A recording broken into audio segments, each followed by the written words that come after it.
Go. This is Michael Smook for YouTube Commentaries. Today is October 4th. It's a Tuesday, and we're in the year 2016. The topic of today's conversation is explaining America's foreign policy.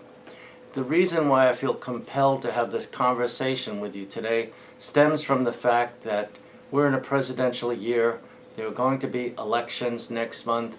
2 months after that, we'll have a new administration over the next 4 to 8 years. Today we're going to talking about America's diplomacy in foreign policy. We're going to be talking about areas of priority for the United States, strategies, and my concluding thoughts. And before we head in that direction, in terms of an introduction, let me define foreign policy, what America symbolizes to the world, and we're also going to talk about there's a connection between American domestic policy and American foreign policy. And with that said, let's move forward together. As far as what is foreign policy, when you think about America's foreign policy, the first word that comes into your mind is the word diplomacy. Diplomacy has to do with the United States and its interactions with other nations, with international organizations, with blocs for trading and military purposes, and also the United States' interaction with non-nation entities. It also involves not only diplomacy, it also involves politics. You see, when the United States, when the Democrats and Republicans come together and they come to a bipartisan agreement, American foreign policy is at its best. Also, between nations, there are politics, there is trading going back and forth, and they try to come to an agreement. Also, foreign policy involves trade, currency, and those kind of matters. And we can use the word economics or finance to describe the interaction between the United States and other nations. Also, foreign policy involves in America's military prowess and intelligence. By having intelligence capabilities, it helps our commander-in-chief, the president, Congress, and the military, and the American people to make informed decisions. Okay, so that about sums up what foreign policy is about. Now let's move on to America as a symbol. Somehow I feel it's very important to discuss what America is as a symbol, how people, heads of government and heads of state, how citizens of other countries, how do they view America? It all starts for me actually well after I was done with college. One day we're at home, we're watching television, the primetime soap opera, Dallas, and in the middle of all that, CBS News took us to Tiananmen Square, and we saw young Chinese students demonstrating, and they're holding up what looks like a model that looks a lot like the Statue of Liberty. So what these people were demonstrating was they wanted freedom of speech, freedom of opportunity to earn a living, and this was a direct threat to the Communist Party, the military, the secret police, and for a while the military started to fracture, but eventually they were able to brutally suppress these demonstrations. And as far as the Communist Party in China is concerned, this is never going to happen again. But to me, that told me that America is a symbol. Or today we use the term branding. America has been branded, and when you look at the United States today, we're a nation of immigrants. Sometimes I work down in City Hall area, and in lunchtime, when next to my job in municipal government, I'll be sitting on a wall eating my lunch, and I watch people from every nation of the world in the city of New York walking by. They're different races, ethnicities, religions, political philosophies, and so on. So New York City is a symbol for what the United States is. We're a nation of immigrants. So the United States is symbolic to freedom and economic opportunity, which is why people from other countries are drawn to the United States and want to come here. Now let's move on to how domestic economy ties into foreign policy. And the reason why in planning this conversation with you, I've been watching the debates, not the recent debates, the Nixon-Kennedy debates, all four of them from 1960. And the one moment that stands out best in my mind is the first debate, and in 8 of the first 10 minutes, John Kennedy gives an opening remark that's quite remarkable, his opening speech, and he says that the United States, the economy, the domestic economy, revitalizes the nation and makes it able for us to keep our commitments from abroad. And in this case, he was talking about getting America moving again. So from that 8-minute speech, I was able to make a connection between the domestic economy and foreign policy. In those days, the big issue that was on the American people was the worldwide communist insurgency led by the Soviet Union, China going red with the communists defeating the nationalists, and Cuba becoming a communist entity nation within the Americas. So that stayed in my mind, that debate, and it's symbolic of a lot of things. And that's why I feel that when the United States has a robust domestic prosperity, we're far more focused on what's going on in the world.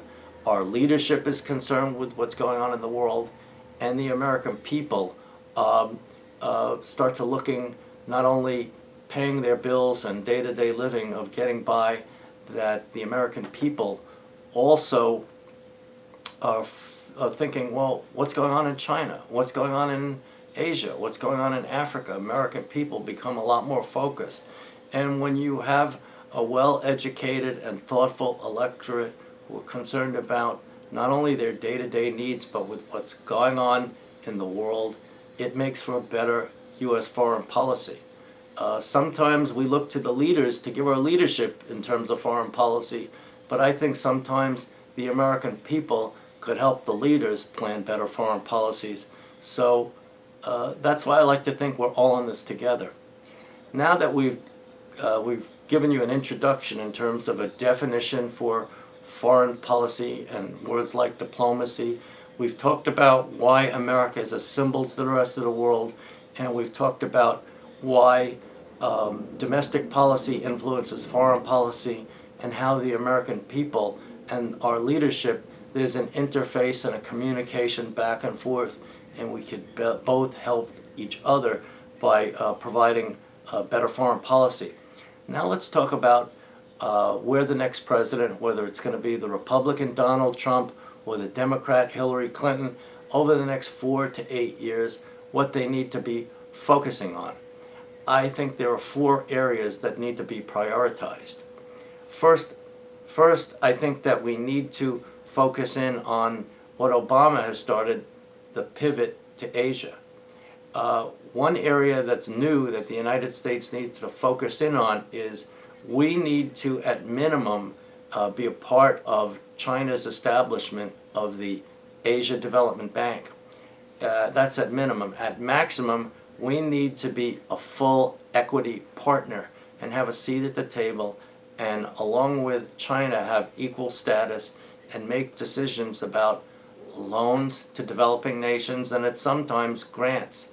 This is important not only because we need to manage our relationship with China, because by helping developing nations start new industries, enhance their capabilities for existing industries, and also give microloans to citizens of the country so people living in extreme poverty can move on to poverty and hopefully further up the ladder. So this is not just also to help other countries in a humanitarian nature.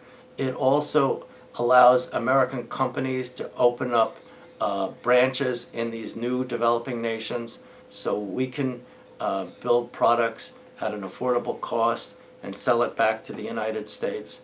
And this helps the American consumer, whereby we'll be getting more for our dollar by buying abroad.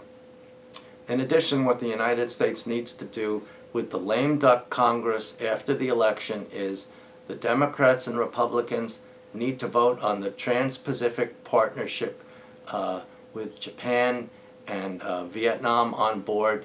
And for the same reasons I've just articulated, the Trans-Pacific Partnership is important, and China should be invited to participate in it as well. Now, I understand why people are very upset about this. For example, there's a feeling that jobs are going to Mexico and overseas, and I think that's why in my previous conversation with you in the What's Next in America, and I talk about the need for an infrastructure rebuilding process. That's why it's very important. So I think there's there is something to that, and I do understand why some Americans feel that jobs are going overseas, but I think it's a net gain for the United States, and that's why in terms of the Asia pivot, I'm all for the Trans-Pacific Partnership, and I think that it'll give political cover and be a win-win situations, not only for American consumers buying less expensive goods made overseas, but if we start rebuilding this country and people see that government works and we could start small and then go robust, I think not only for this next presidency, 4 to 8 years, I think if it's properly managed, it could last for decades. The third area I think the United States needs to focus very closely on, well, the second area is our relations with Europe. Britain has broken away from the European Union. There are other problems. Greece is near bankruptcy. There's a problem. The Civil War has caused a problem where people are leaving Syria. They're coming to other Middle East countries, to Turkey, to Europe, and this could be very destabilizing. So the United States has had a seat at the table. The President has met with European leaders, as has our Secretary of Treasury. So also the United States needs to be engaged. We need to listen. We need to participate. Sometimes we may be asked to provide aid. The Germans and the French, running the European Union as the largest countries, seem to be doing fine by themselves, but they still are looking to the United States to show leadership, to show respect, to listen, to offer advice, to make compromises, and sometimes to assist with our private companies, which are the envy of the world. And I'm talking about Apple, Amazon, Alphabet, Facebook, Google, Big Pharma, and agribusinesses, and a lot of U.S. companies, U.S. cultural companies, entertainment companies, including Disney and Universal. So Europe and the rest of the world are looking for American industry, and they're also looking for American tax dollars to have a role in this. So I think what the United States needs to do is we need to stay engaged with Europe, and they need to know we've got their back, and will Britain, in terms of reconfiguring its relationship with the European Union, the British know what they're doing and they're going to figure it out, but the United States needs to have a seat at the table with this.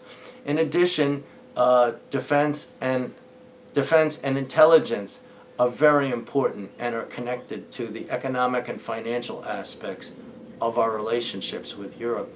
The United States is the leader of NATO, and the United States, with many former Soviet republics now part of NATO, and I'm talking about Poland, Lithuania, Estonia, Latvia.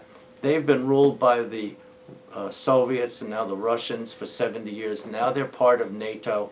And what the United States has done during the Obama administration, we've pre-positioned tanks, other military equipment and supplies, and we've been involved in military exercises. This needs to be continued in the next administration. But in addition, it's a delicate balancing act. We need to assuage the concerns of our friends in Europe, Western Europe, Eastern Europe, but also we need to reach out to the Russians who have national pride. They've lost their empire. They've lost their Eastern Europe bloc of satellite countries. They have experienced 20 million dead in World War II, 10 million from the military, 10 million from citizens in a brutal, bloody war with the German and Nazis. So we need to, at the same time, telling the Russians that we're standing up to them in the Ukraine, in places like Georgia, which is a former Soviet republic and independent. We need to let them know that we're there, we're keeping an eye at them, and we're going to counter what they're doing. But they also know that we're not a threat to them, and that we want to manage our relationship with them, and that sometimes we may be competitors with them, but we're not enemies. And so we need to take a realistic approach of, just like we were talking about managing our relationship with the Chinese, we need to actively manage our relationship with the Russians. These are ideas which I borrow from people like Brent Scowcroft, a Republican and twice National Security Advisor, and I actively read columns and books by Thomas Friedman, best-selling author, 3-time Pulitzer Prize-winning columnist for the New York Times, and he is probably a Democrat and a progressive, so I look to Republicans and Democrats for ideas and inspiration in terms of my thoughts and feelings about domestic and foreign policy. Now, with that said, let's briefly talk about the third area that the new President of the United States needs to focus in on, and I'm talking about the North American Free Trade Agreement. Now, the United States needs to engage an ongoing relationship with Mexico. Now, some Americans are upset because a $50 billion deficit in our trading with Mexico. But my response to that is a $50 billion trading deficit with Mexico is an abstraction. By Ford assembling some of its cars in Mexico, we're able to buy Ford cars at a more affordable price than if it was assembled in the United States or Canada. Also, by Carrier Air Conditioner moving from Indiana to Mexico, I think that my ideas about an infrastructure rebuilding process will assuage the fears and legitimate concerns of the people of Indiana and other states that are going through tough times like West Virginia. A second area where we can provide jobs is through military contracts and military bases in these states as well. And I think that what the United States needs to think about, we already had, in addition to NAFTA, which includes Mexico and Canada, we need to, and we do have free trade zones with Chile, so we need to look to Central America, South America, and the Caribbean to include them in the North American Free Trade Agreement. Now, I don't know all the pluses and minuses to that, so we need to do some thinking, perhaps a presidential commission, but the United States needs to expand outward and include trade relations with our neighbors in the Americas, and I think that will make for a stronger United States. And this is a third area that I think the new administration needs to improve upon what President Obama has done, and we need to move forward together on that. The fourth area is the Middle East. Now, some areas that I'm not going to talk about is I'm not going to drill down and get involved in the Palestine Authority-Israel situation. And we're only going to talk briefly about there are 4 wars going on in the Middle East, in Syria, Iraq, Yemen, and Libya.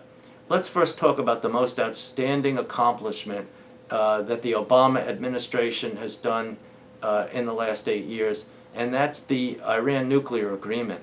I think first of all, the most remarkable thing Obama did, for starters, is that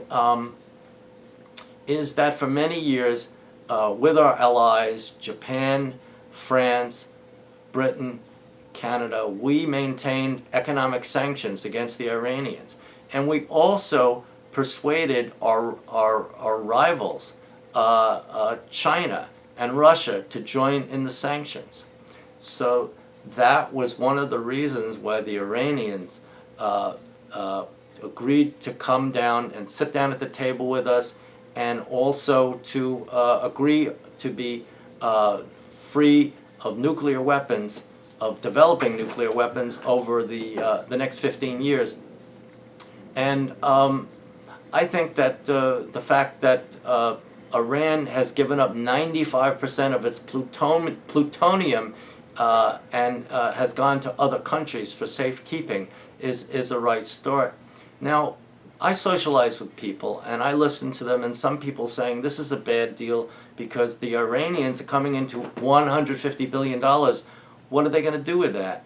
And as a rule, I try not to get into political discussions with friends when I'm out socially. I'll talk about baseball instead, but I do talk about politics and governing in my YouTube commentaries with you. And to those people who may disagree with me, I'm telling you that Iran has been through wars before, and that they need to rebuild their country, that they need to subsidize staples to prevent bread riots from coming on. So I think that $150 billion could be put domestically for good use. Also, let me point out that Iran, at times, what they do in the Middle East sometimes align exactly with what we want to do. Iran doesn't want to see ISIS and Al-Qaeda in Iraq. So some of the things they're doing there and we're doing there to support the government and Sunni and Shiite militias and fighting and the Kurds and fighting in Iraq, we're actually aligned together. But at other times, we don't agree with what Iran is doing. They're using surrogates like Hezbollah and sometimes the Russians themselves, and we don't agree with what they're doing. But we have friends in the Middle East. Some of them are Arabs, some of them are non-Arabs. They're mostly Muslim governments, and I'm talking about Jordan, Egypt, Turkey, and the Peshmerga of the Kurds of northern Iraq. So we have surrogates, we have allies in the Middle East. We could provide logistical support, but it's very important that if we don't agree with what the Iranians are doing, we need to counter them. And the reason why we needed to come to a nuclear agreement, I think the template was set in our negotiations with the Soviets. We negotiated arms limitations with the Soviets. At the same time, they were supporting communist rebels in Afghanistan and trying to import communism throughout Latin America through Castro. So we need to manage these relationships, and a lot of times it requires military and intelligence, but it also involves diplomacy, which is part of our foreign policy. So we need to work with our allies and friends in the Middle East to move forward together, to manage our relationship with Iran, and also start to manage the civil war in Syria. Time permits us from going into detail about what the United States should do with Syria. But now that I've summarized four areas that the United States needs to be engaged in terms of the pivot to Asia, U.S. Engagement with the EU and NATO,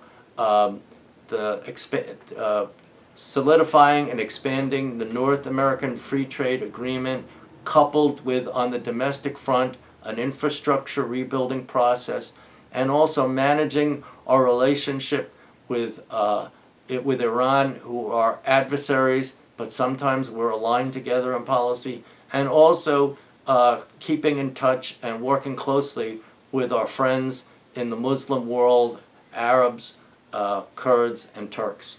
And now that's said, let's move on to the next and near to last chapter of this conversation. I think that in terms of strategy or tactics, I can think of 4 areas that the United States needs to change its focus. Some of these things we may be doing already, but I still think it needs to be said, and we still need the president to speak to the American people about it. For example, I think a huge problem we have today is cyber theft and cyber warfare. The other day I'm reading in the newspaper that 400 million records by some entity, it could be a nation state, it could be a terrorist organization, stole 400 million records from Yahoo, an important online company. So I think the United States needs to do, is we need to redouble our efforts, our military, our intelligence agencies, our vaunted information technology companies. We need to redouble our efforts or triple our efforts to prevent this cyber theft. Imagine what people who mean us harm and ill will, what they could do if they could find remotely from 6,000 miles away and the internet and computers, they could shut down essential services in the United States. It's a threat to our national security. An example of that is a group coming out of China, which may or may have not been sanctioned by the Chinese government. They were able to steal 26 million records from the federal government's Office of Personnel Administration. So, and I'm just going to stick in this conversation to cyber theft. The only thing I want to mention about is we do have capabilities for cyber warfare, and I'm sure we're the best in the world at that, but I'm far more concerned about cyber protection against cyber theft, and to keep people who mean us ill will. I think it's a serious national security problem. It's not anything that's really been discussed in the debates, so I think that's something we need to focus in on strongly. The second area is, if we get involved in wars, we need to think about how we're going to fight in urban areas. If we're involved in a war, counterinsurgency, we need to think about jungle warfare, and we need to think about how we can best use our military in mountainous regions. And I'm saying this because of the challenges we faced in Iraq, in Vietnam, in Afghanistan. I know that there are great military minds working on this. People who were formerly in the military, former CIA Director David Petraeus has a PhD in international studies and military strategy. He's a great thinker about this, and there are other people who are working on this. But I think that the president, by getting on television, speaking to the American people or at a press conference, can greatly assure the American people that we've learned the lessons from the past and we're moving forward together. The third area that I think that the United States needs to focus in terms of future military conflicts, I think we could learn a valuable lesson by borrowing from the thoughts of Colin Powell, who held many positions in different administrations. And there's something called the Powell Doctrine, and Powell says if you're going to engage in a war, you need to have the civilian population behind you, and if you're going to enter an engagement, you need massive, overwhelming military firepower to succeed in your mission, and it will be a well-defined mission with an exit strategy. So I believe we need to talking about that more, and if it's not already incorporated into military strategy, I think that we also need to, the president needs to think strategically so that in any military conflict, we need to think about an economic package. It's easy to level a country. Sometimes it's easy to subjugate a people, but to rebuild it and to get those people to a point where they're neutral or allied with the United States, it's in our best interest to think about a mission for peace after the war is over with, and to do the planning well in advance is very important. The fourth area that I'm thinking about is I've done some reading, and one person who I like, and I like how he thinks, There's a presidential scholar called Richard Neustadt. This is well before the both Gulf Wars. Neustadt, during the first Bush administration, George Herbert Walker Bush, known as Bush number 41, the 41st president, Neustadt wrote a book, and he was looking at the presidencies from Roosevelt and Truman to the present. Neustadt was thinking about Vietnam, and he said, how does America, if we get involved in a war, prevent traps? So I think what Neustadt said is, look at your ultimate goal and then work backwards. If you work backwards and think about all the unforeseen things that could happen to you during the course of a military engagement, what you can do is you can better prepare. And borrowing from Louis Pasteur, who said, chance favors the well-prepared mind, I would change that to a degree and say, chance favors the well-thought-out plan. So I think if we can think carefully of what we need to do in terms of any future military engagement, and we think backwards, it's really a very helpful exercise for the commander-in-chief, for Congress, for academics, for think tanks, for the military to think about, and the American people to think about. The American people need to be a part of this conversation, is concerned. So we're about ready to close for now. Let me just summarize that we briefly talked about a definition for what is diplomacy, for America as a symbol, and how the rest of the world views the United States in terms of symbolism or a branding. And I also talked about how important it is for a strong domestic economy to affect foreign policy.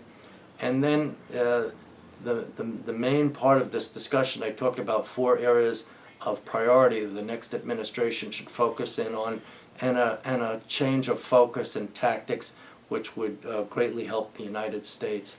Before I close, I want to thank my wife for all the technical work she's done to make this possible. I wouldn't be on the internet without her help. To friends out there, I want to wish you Shana Tova, Happy New Year.